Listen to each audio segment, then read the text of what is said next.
दोस्तों, एक झूठ को छुपाने के लिए हमें अनेकों झूठ बोलने पड़ते हैं। अनेकों झूठों को छुपाने के लिए हम और अनेकों झूठ बोलने पड़ते हैं। ऐसे झूठ की तादाद बढ़ती जाती है और हमारा जीवन नरक के समान हो जाता है।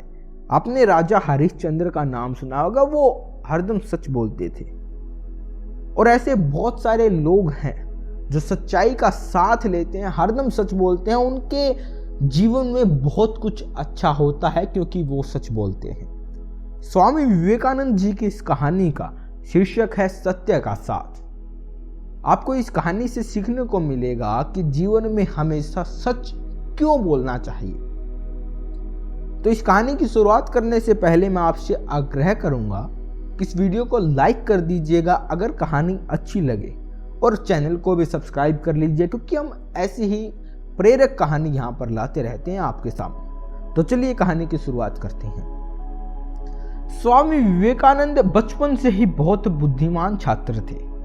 उनके तेज दिमाग और प्रभावशाली बातों की वजह से सभी उनकी तरफ खींचे चले जाते थे। एक दिन स्कूल में सभी स्वामी विवेकानंद अपने दोस्तों से बातें कर रहे थे। बातों ही बातों में स्वामी जी उन सब को एक कहानी सुनाने लगे। उनके दोस्तों को कहानी अच्छी लग रही थी, इसलिए सभी ध्यान से सुन रहे थे। विवेकानंद कहानी सुनाने में और उनके दोस्तों उसके सुनने में इतना खो गए, किसी को पता ही नहीं चला कि कब मास्टर जी क्लास में आ गए। मास्टर जी ने क्लास में आते ही बच्चों को पढ़ाना शुरू कर दिया।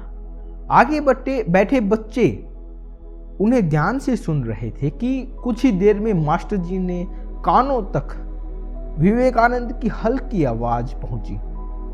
उन्होंने ऊंची आवाज में पूछा कि कक्षा में कौन बातें कर रहा है।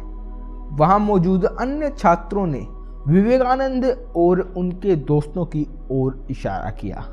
यह जानकर टीचर को गुस्सा आया। उन्होंने उन सभी को अपने पास बुलाया और पूछा कि मैं अभी क्या पढ़ा रहा था। कुछ सेकंड तक किसी को जवाब न मिलने पर उन्होंने हर बच्चे की तरफ देखते हुए सवाल पूछा। सबकी अपनी नजरें झुका ली सबने। तभी टीचर विवेकानंद के पास पहुंचे और कहा कि क्या तुम्हें पता है मैं क्या पढ़ा रहा था। उन्होंने मास्टर को सही जवाब दे दिया। तब टीचर को लगा कि इन बच्चों में से सिर्फ विवेकानंद ही ध्यान से पढ़ रहे थे, दूसरे बच्चे नहीं।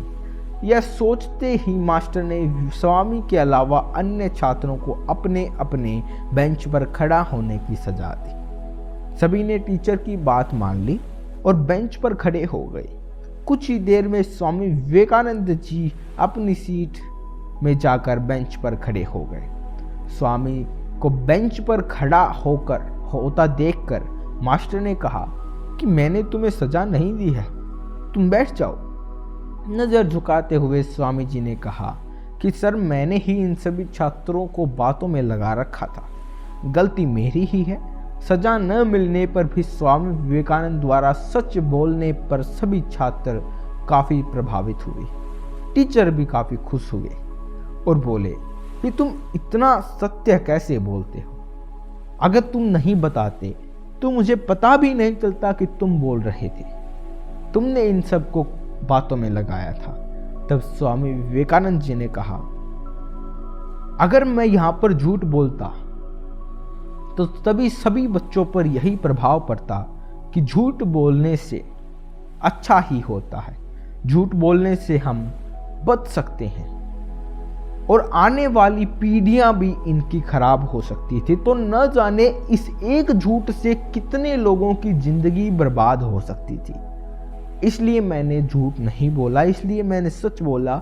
और इस सच बोलने की वजह से बहुत सारे मेरे मित्रों को एक संदेश मिला होगा कि हमेशा सच बोलना चाहिए, सच का साथ कभी नहीं छोड़ना चाहिए। दोस्तों, इस कहानी से आपको सीखने को मिलता है कि हमेशा अपने को सच का साथ रखना चाहिए। हाँ, कुछ मुश्किलें आपको आ सकती हैं अगर आप सच बोलते हैं तो, लेकिन आखिर में आपका ही भला होगा। कुछ न कुछ आपके ही साथ अच्छा होगा अगर आप हमेशा सच बोलते हैं। तो यह कहानी आपको कैसी लगी कमेंट सेक्शन में ज़रूर बताइएगा, और अगर हमसे कोई शिकायत है तो भी कमेंट सेक्शन में ज़रूर लिखिएगा। हम ज़रूर आपके हर कमेंट को पढ़ते हैं।